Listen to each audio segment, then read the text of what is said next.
Shalom Bapak Ibu Saudara yang dikasihi Tuhan, Jemaat GBSTC dimanapun saat ini kita berada. Kita mau sama-sama siapkan hati kita mau beribadah di dalam Tuhan Yesus Kristus. Mari kita memberikan yang terbaik, kita mau angkat pujian ini, sebab Roh-Mu yang hidup Tuhan, itu yang penuhi kami saat ini.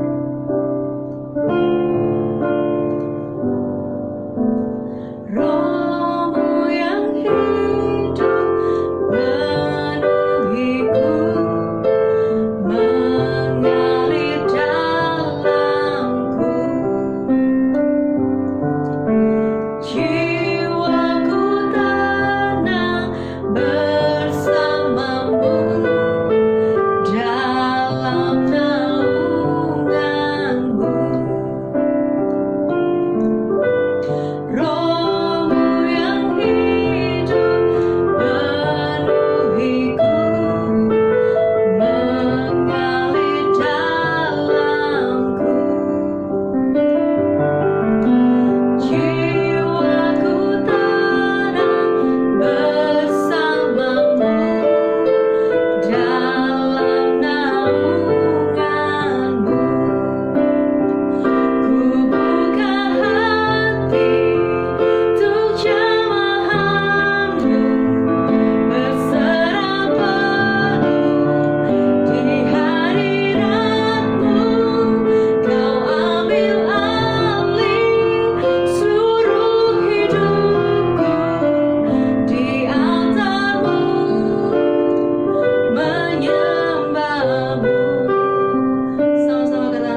berserah pada setiap kehendak-Mu saja ya Tuhan.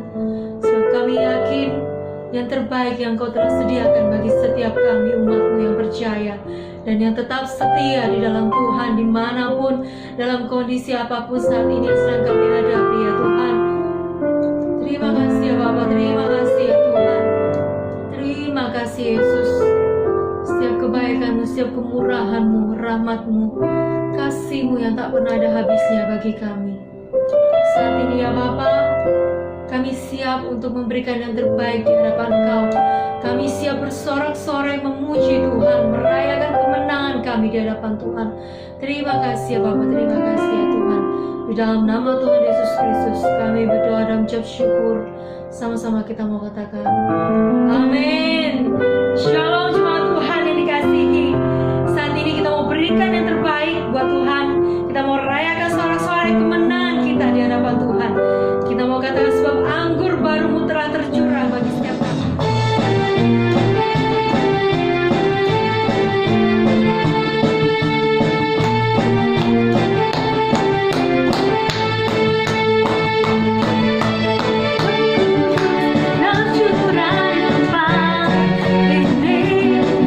Murahnya yang ajaib memulihkan umatnya.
Shalom, selamat pagi Bapak Ibu Saudara yang kasih Tuhan. Bersukacita pada pagi hari ini, amin.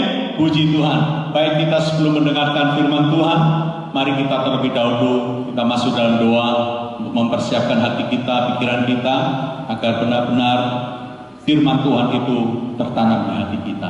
Mari kita berdoa. Bapa di surga, kami bersahadi berdoa di pagi hari ini. Kami menyerahkan seluruh pemberitaan firman Tuhan ke dalam tangan. Biarlah firman yang kami dengar itu menjadi rema, menjadi berkat di dalam setiap pribadi kami.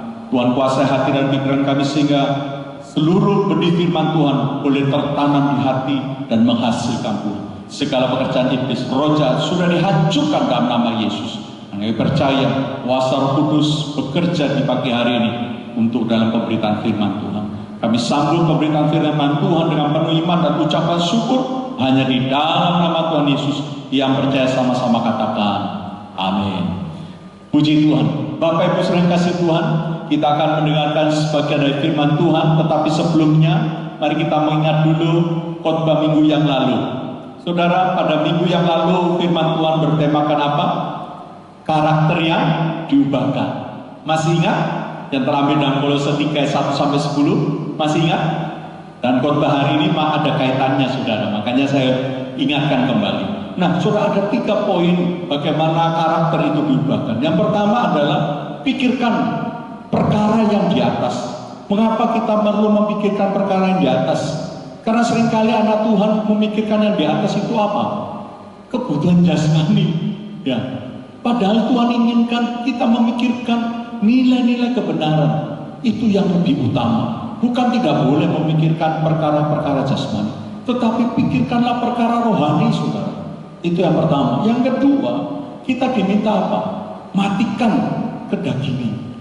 Nah, ini merupakan PR yang harus kita selesaikan sebelum bagaimana? Hembusan nafas yang terakhir.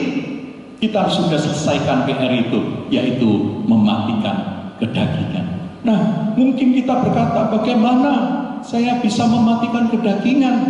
Ya, bagaimana saya bisa? Saya tidak bisa. Ya, saya tahu kita masih hidup dalam dunia dan di dalam tubuh daging ini. Tidak mungkin bisa. Tetapi percayalah, kuasa Roh Kudus itulah yang memampukan kita untuk dapat mematikan segala keinginan daging. Amin. Nah, yang bagian yang ketiga yaitu kita perlu mengenakan manusia baru. Ketika kita memilih Yesus sebagai Tuhan dan Juru Selamat, sejak itulah kita mengenakan manusia baru. Tetapi sebelum kita mengenakan manusia baru, bagaimana? Jubah yang lama, ya, manusia yang lama harus ditanggalkan, harus dilepas, baru kita memakai manusia baru. Dan setelah kita melepas manusia lama, kita nggak perlu lagi cari-cari kan? Karena itu sudah sudah tidak terpakai, sudah sangat buruk. Dan kalau kita memakai, malah membuat hidup saudara dan saya kelihatan tidak baik. Maka Tuhan menginginkan untuk kita terus-menerus mengenakan manusia baru. Nah, pada pagi hari ini khotbah kita terambil di dalam Galatia pasal 5 ayat 16 sampai 26. Judulnya yaitu manfaat buah roh dalam kehidupan, Saudara. Mari kita buka dalam Galatia pasal 5 ayat 16 sampai 26. Maksudku ialah hidup oleh roh, maka kamu tidak akan menuruti keinginan daging. Sebab keinginan daging berlawanan dengan keinginan roh, dan keinginan roh berlawanan dengan keinginan daging. Karena keduanya bertentangan, sehingga kamu setiap kali tidak melakukan apa yang kamu kehendaki. Akan tetapi jikalau kamu memberi dirimu dipimpin oleh roh, maka kamu tidak hidup di bawah hukum Taurat. Perbuatan daging telah nyata, yaitu percabulan, kecemaran, hawa nafsu, penyembah berhala, sihir, perseteruan, perselisihan, iri hati, amarah, kepentingan diri sendiri, pencitraan, roh memecah, kedengkian, kemabukan, pesta pora dan sebagainya. Terhadap semuanya itu kuperingatkan kamu, seperti yang telah kau buat dahulu, bahwa barang siapa melakukan hal-hal yang demikian, ia tidak akan mendapat bagaimana? Bagian dalam kerajaan Allah. Tetapi buah roh ialah kasih, sukacita, damai sejahtera, kesabaran, kemurahan, kebaikan, kesetiaan, kelemah lembutan, penguasaan diri. tidak ada hukum yang menentang hal-hal itu. Barang siapa menjadi milik Kristus Yesus, ia telah menyalibkan daging dengan segala hawa nafsu dan keinginannya.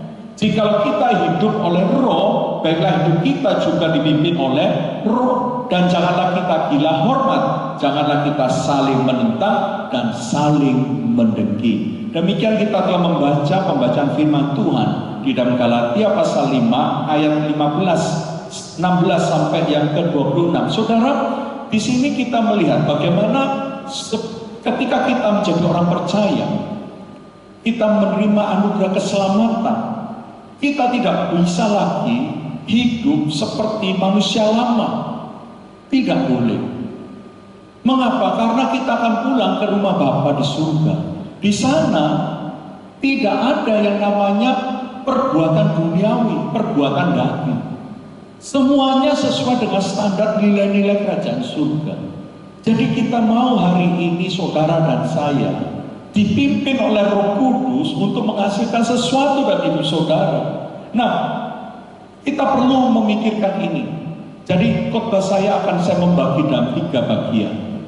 Kehidupan orang Kristen yang dipimpin oleh Roh Kudus akan melakukan apa? Akan melakukan apa? Yang pertama, yaitu bisa menolak keinginan daging. Itu ayat 15 sampai 16. Mari kita lihat dulu ayat 15 sampai 16-nya. Maksudku ialah hiduplah oleh roh, maka kamu tidak akan menuruti keinginan daging. Sebab keinginan daging berlawanan dengan keinginan roh, dan keinginan roh berlawanan dengan keinginan daging.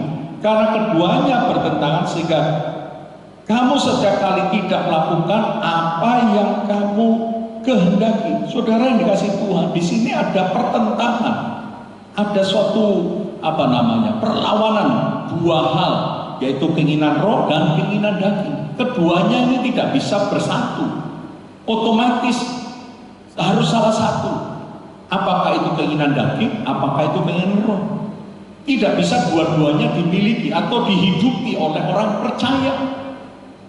Nah, kalau kita sudah memakai jubah kita adalah Yesus Kristus, kita mengenakan jubah Yesus Kristus oleh darah Yesus Kristus, dengan otomatis jubah yang lama itu harus ditinggal, dilepaskan. Nah, kalau kita tetap masih memakai keinginan daging ini dalam kehidupan rohani kita, maka tidak cocok menjadi anak Tuhan.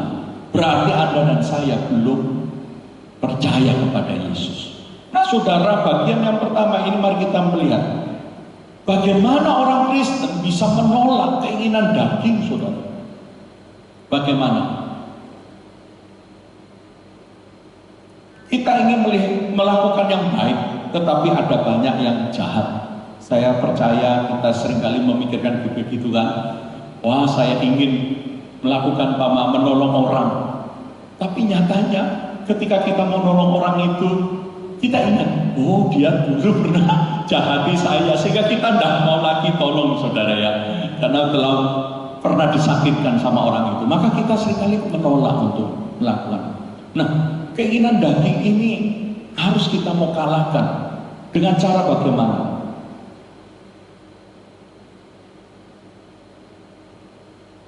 Kita perlu hidup senantiasa di dalam Roh Kudus.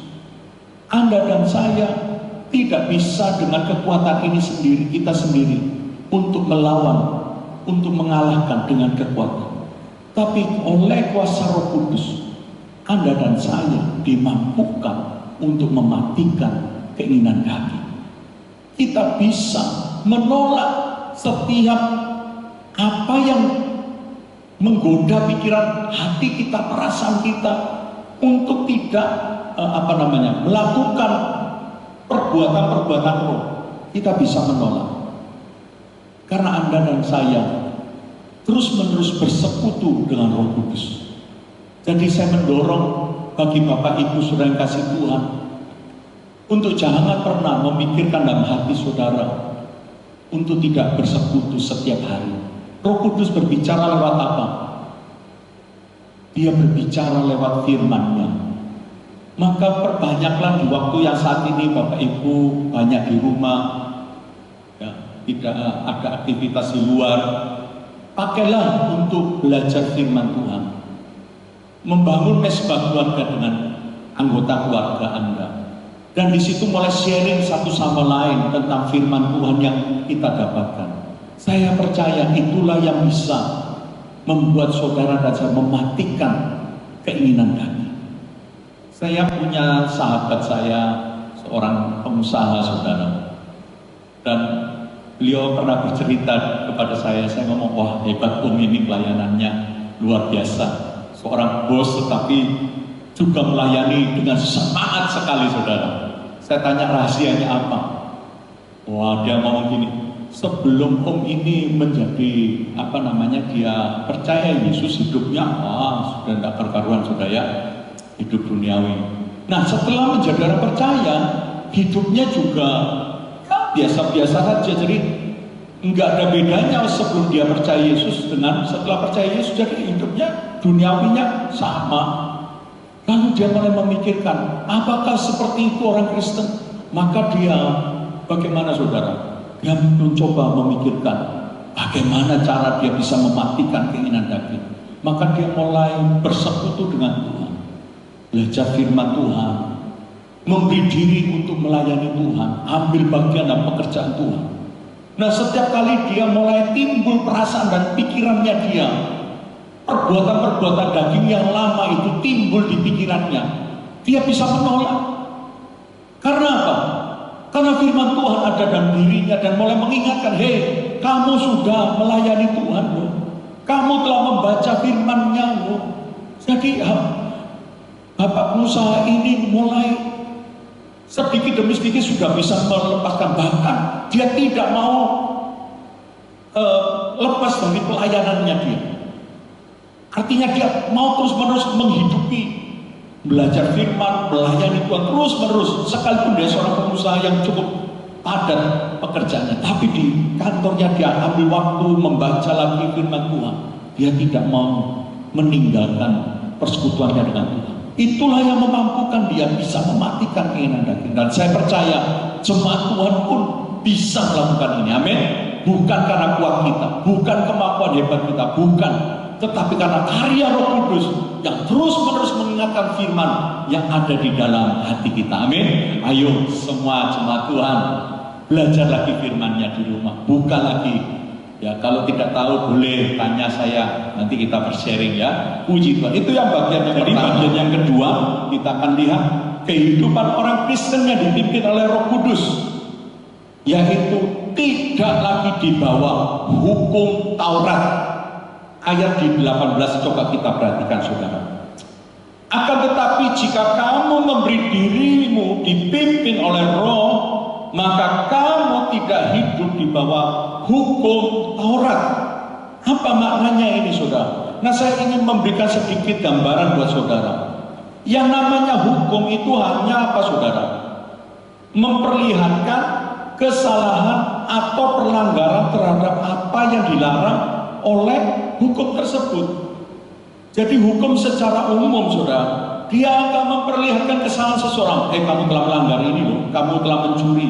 Hukumannya mencuri ayam, hukumannya 5 tahun. Korupsi, 1 tahun. Itu hukum di Indonesia. Ya, kadang mencurinya ayam aja hukumannya tinggi, saudara. Nah, saudara, hukum hanya bisa menunjukkan kamu salah dan hukumannya ini. Itu yang namanya hukum. Hukum tidak bisa membebaskan atau melepaskan seseorang dari hukuman. Seandainya orang kedapatan mencuri lalu disidang dalam pengadilan saudara, lalu terdakwanya mulai katakan, Pak Hakim, saya tahu saya ini telah salah melakukan mencuri, tetapi maafkan Pak Hakim, saya ini orang yang tidak punya, saya mencuri ini untuk memberi makan anak-anak saya. Saya tidak mengulangi lagi Pak Hakim perbuatan ini, ampuni saya. Kira-kira Pak Hakimnya mau membebaskan atau tidak saudara? Ya tidak membebaskan saudara, tetap aja dihukum ya saudara ya. Gak ada belas kasihan, ya paling cuman potong hukumannya. Mungkin kalau tuntutannya 5 tahun ya, hati nurani hakim bisa diturunkan jadi 2 tahun kali itu ya sudah. Tetapi tidak akan membebaskan, melepaskan, kecuali waktu di pengadilan terbukti dia tidak bersalah, bisa dilepas. Tetapi kalau terbukti bersalah, tetap harus dihukum. Nah itulah hukum, saudara. Nah bagaimana dengan hukum Taurat? Bagaimana dengan hukum Taurat? Hukum Taurat tidak akan bisa membebaskan seorang yang melakukan pelanggaran hukum Taurat. Berapa jumlah hukum Taurat itu, saudara? Ada 613. Bagaimana saya bisa tahu jumlahnya? Ya Bapak Ibu bisa membacanya di kitab Imamat sana. Jadi bisa melihat dan hitung sendiri. Ada 613. Satu saja kita gagal melakukan hukum Taurat, maka yang 612 yang kita telah baik melakukannya, maka kita tetap sama. Karena satu itu kita tidak kerjakan.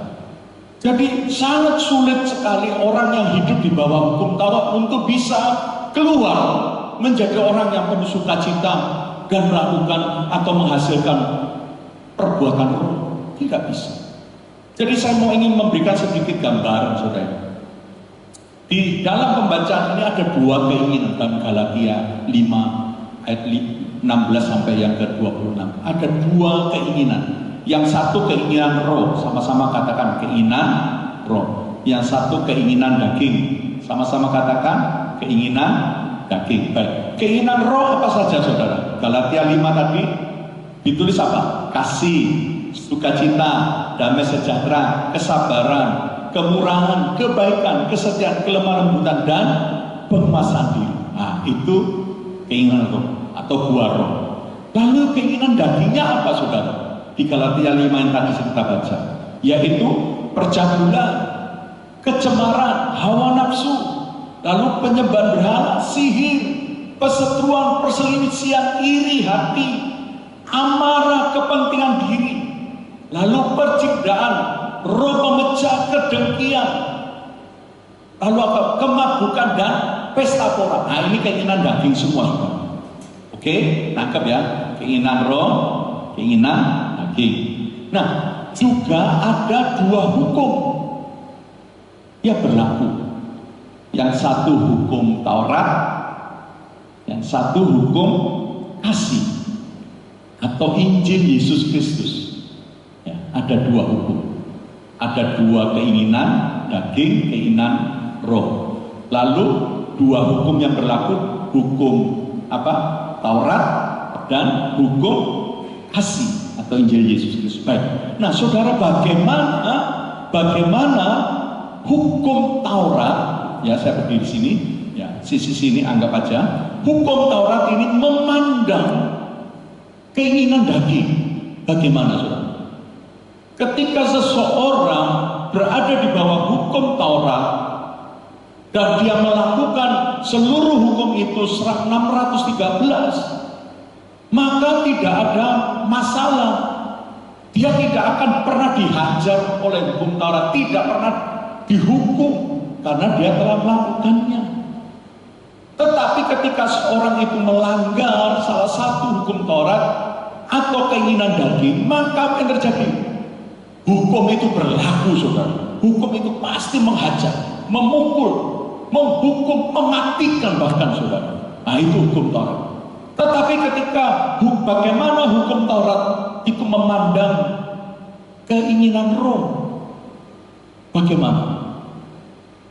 Ya tidak ada reaksi. Tidak ada reaksi. Sudah benar dan tidak akan pernah diapa-apakan. Ya biasa saja. Tidak ada reaksi apapun. Bahkan mungkin juga tidak menghasilkan apapun. Hukum Taurat tidak menghasilkan perbuatan roh atau keinginan roh. Tetapi bagaimana ketika saya berada di sisi yang satunya, yaitu di hukum kasih atau memakai Injil Yesus Kristus. Ketika Injil Yesus Kristus memandang keinginan daging, perbuatan-perbuatan daging. Satu kali kehidupan saya gagal, jatuh dan dosa. Entah salah satunya di sini ada mungkin melakukan perseteruan saya lagi benci sama seseorang. Bagaimana hukum kasih berlaku? Ketika saya menyadari saya salah, maka saya berkata, Tuhan ampuni saya orang berdosa. Saya telah membenci seseorang. Maka Injil Yesus Kristus melepaskan saya, membebaskan saya. Bukan dibebaskan untuk melakukan perbuatan dosa lagi, bukan. Tetapi melepaskan dari ikatan iblis itu. Dibawa Tuhan kepada posisi yang benar. Itu sudah. Diampuni dosanya, saya dilepaskan dari ikatan iblis. Itu hukum kasih. Nah, bagaimana dengan keinginan roh? Maka Injil akan menuntun saya untuk melahirkan buah roh. Injil akan membawa saya melahirkan buah roh itu dalam kehidupan saya. Kasih, sukacita, damai sejahtera, dan seterusnya, saudara. Akan lahir dalam hidup saya. Nah, di mana Anda berpilih sekarang?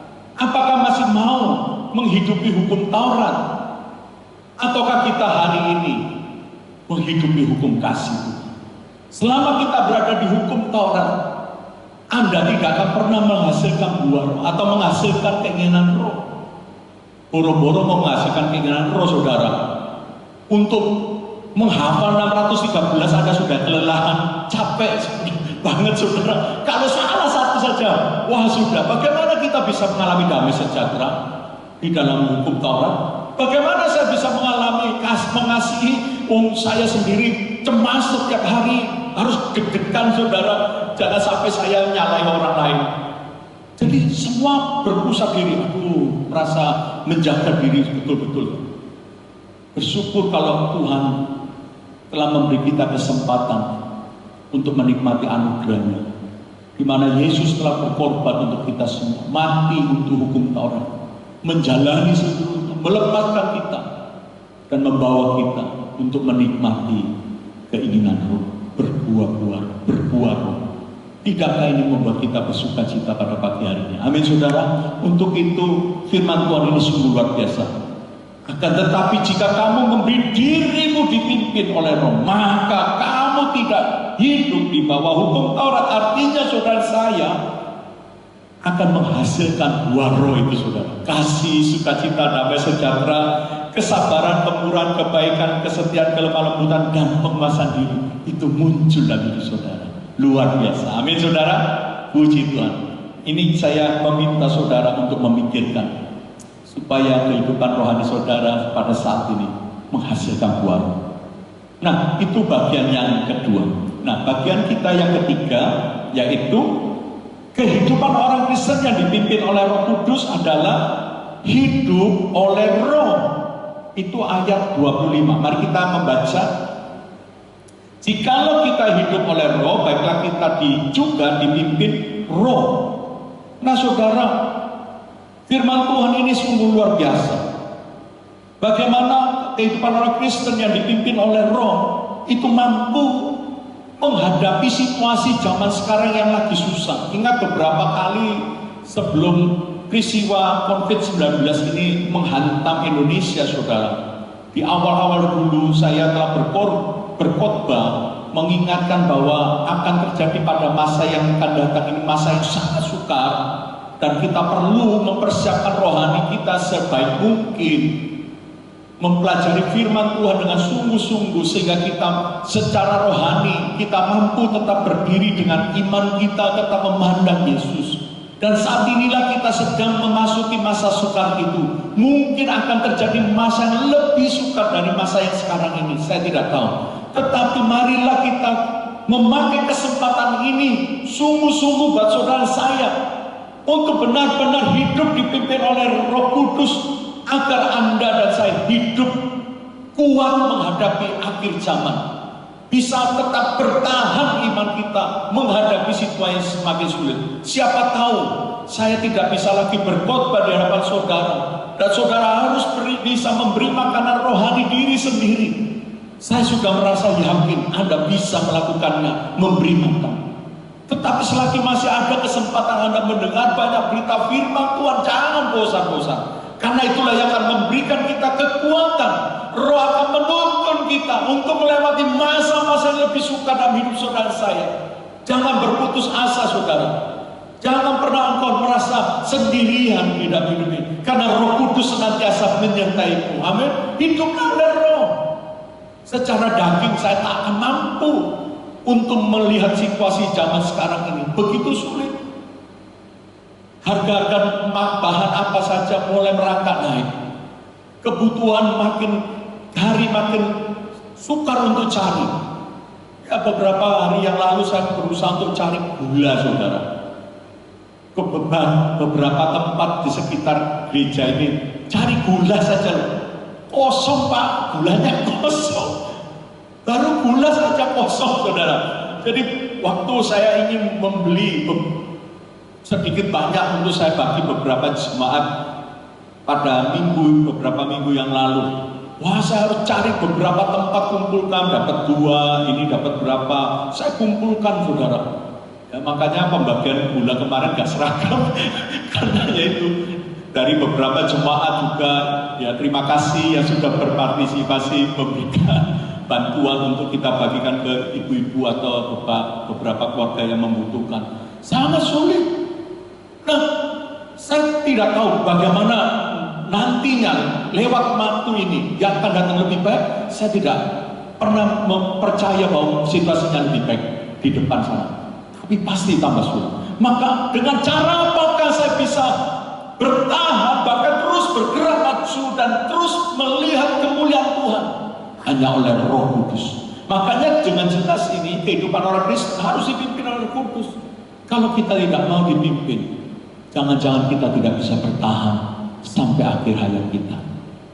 Biarlah melalui firman Tuhan ini kita diingatkan betapa pentingnya Anda dan saya hidup hanya oleh Roh Kudus saja.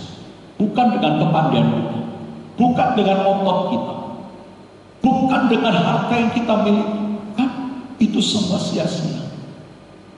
Lihatlah berapa banyak orang-orang yang pandai ini meneliti dan segala macam. Hari ini mereka menyerah, hanya Tuhan yang bisa menolong mengatasi masalah wabah virus ini.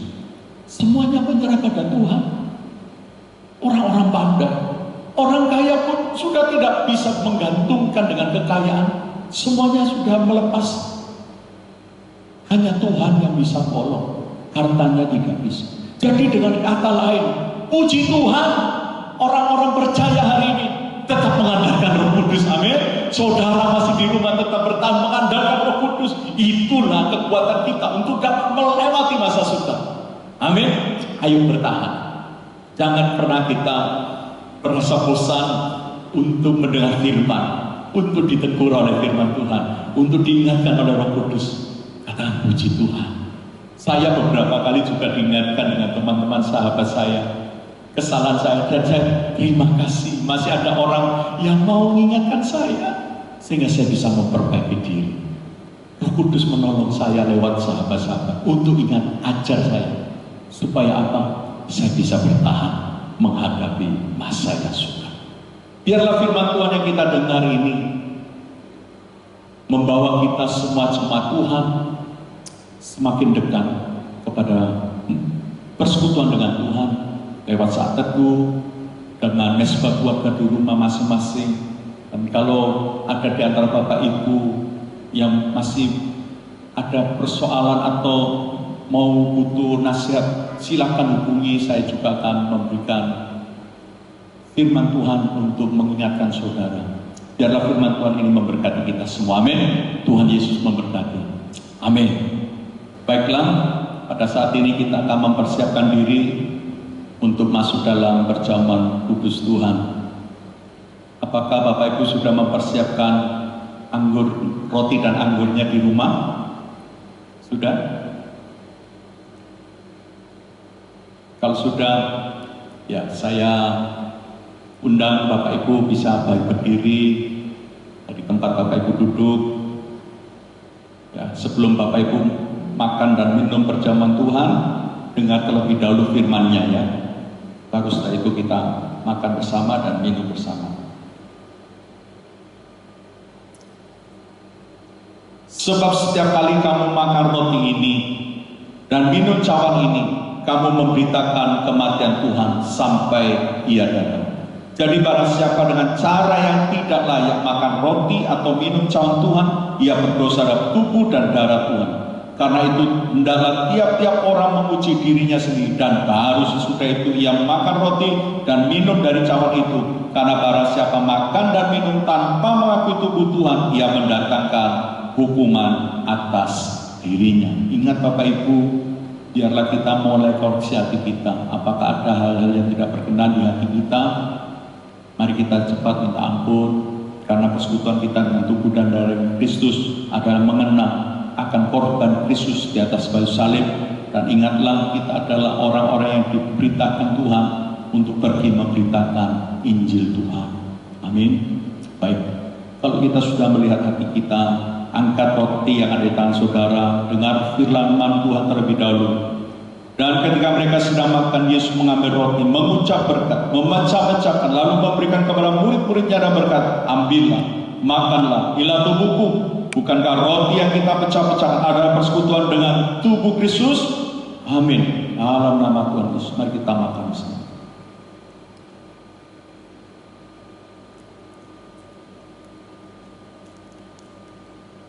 Kecap ada persekutuan dengan tubuh Kristus. Ingatlah, tubuh yang kita pakai hari ini adalah milik Kristus, bukan milik kita lagi, tapi milik Kristus.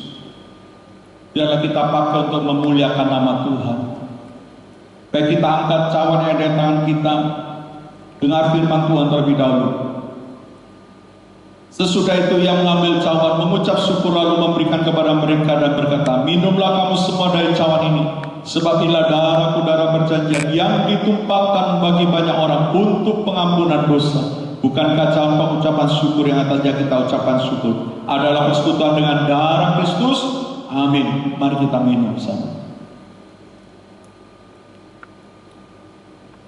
Mari kita mengucap syukur kepada Tuhan atas segala kasih dan kemurahan-Nya, pemeliharaannya, penyertaan dalam hidup kita sampai hari ini. Tuhan terus-menerus memberikan kita sukacita, kekuatan untuk menghadapi masa-masa yang sukar. Mari kita memuliakan nama Tuhan. Terima kasih Tuhan, sungguh kami bersyukur atas kasih-Mu. Kau Allah yang baik, yang memeliharakan hidup kami, umat-Mu. Kami bersyukur kepada-Mu Tuhan.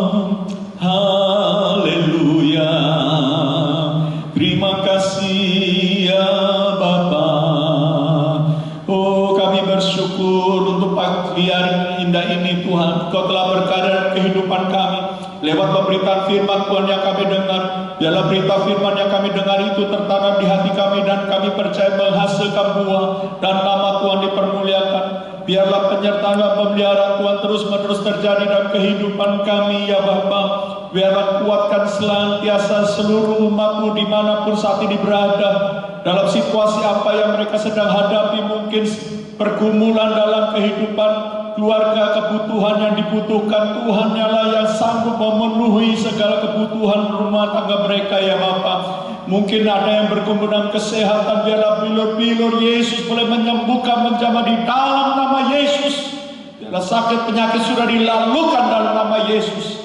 Mujizat Tuhan terjadi bagi setiap umat yang sedang bergumul dalam soal pekerjaannya. Tuhan yang membuka jalan, memberkati, sehingga semua yang dikerjakan Tuhanlah yang berkarya membuatnya berhasil dan tentu di dalam nama Tuhan Yesus. Biarlah Tuhan juga memberkati studi anak-anak yang saat ini tidak bisa sekolah karena harus berada di rumah. Tuhan tolonglah tetap mereka boleh memiliki hikmat yang dari Tuhan. Mereka tetap setia belajar di rumah masing-masing dan rajin. Pakailah anak-anak kami generasi menjadi generasi berikutnya yang dipakai dan urapi Tuhan untuk melanjutkan pekerjaan Tuhan di muka bumi. Terima kasih Bapa, kami bersyukur untuk ibadah kami pada pagi hari ini. Kami naikkan doa kami dengan iman dan ucapan syukur satu hati hanya di dalam nama Tuhan Yesus. Tuhan Yesus memberkati. Sama-sama yang percaya katakan amin. Bapak Ibu, sebelum kita akhiri ibadah kita pada pagi hari ini, beberapa pengumuman. Bapak Ibu perlu memperhatikan agar kita tetap berada di rumah seperti petunjuk dari pemerintah. Jadi kalau beraktivitas di luar rumah harus menggunakan masker atau menjaga jarak dengan orang lain. Jangan sampai kita melanggar aturan yang sudah ditetapkan oleh pemerintahan kita. Jadi tetap melihat petunjuk dari pemerintah, jangan mendengarkan berita-berita hoax yang banyak kali beredar, jangan panik yang terutama. Jadi tetap kalau memang ditinggal di rumah, ya di rumah saja dulu ya. Kalau ada di antara Bapak Ibu yang kesulitan kebutuhan jasmaninya, ya bisa menghubungi gereja. Ya. Jadi nanti gereja mencoba mencarikan solusi untuk menolong apa yang Bapak Ibu butuhkan, gitu ya. Jadi silakan bisa memberikan informasi ya, di grup gereja kita. Ya. Kalau Bapak Ibu punya WA tapi belum tergabung di grup WA gereja, saya mohon Bapak Ibu bisa memberikan ke saya untuk saya masukkan atau tambahkan di dalam grup GBSDC. Lalu Bapak Ibu kalau ibadah berikutnya masih belum bisa secara fisik, masih harus pakai online. Ya. Doakan supaya media kita lebih baik, dan hari ini ibadahnya terpisah dengan WL-nya karena juga petunjuk dari pemerintah untuk jangan melakukan ibadah lebih dari 5 orang, saudara. Jadi kami hanya harus membagi hanya beberapa orang saja. Jadi itu perlu dukungan doa juga supaya kita bisa mempunyai media online yang lebih baik. Terima kasih Bapak Ibu, tetap semangat, sukacita, yes, haleluya. Kita akan akhiri ibadah kita, sama-sama kita masuk dalam doa berkat ya Bapak Ibu ya. Mari kita arahkan tangan kita ke atas. Dan sekarang saudara-saudaraku yang kekasih dalam Yesus Kristus, terima dan bolehmu berkat yang datang dari Allah Bapa, cinta kasih sayang dari Tuhan Yesus Kristus, serta persekutuan lewat kuasa Roh Kudus menyertai kita pada pagi hari ini sampai Tuhan Yesus datang kedua kali. Di dalam nama Tuhan Yesus kami mengucap syukur dan berdoa. Sama-sama yang diberkati, sama-sama katakan amin. Tuhan Yesus memberkati. Shalom.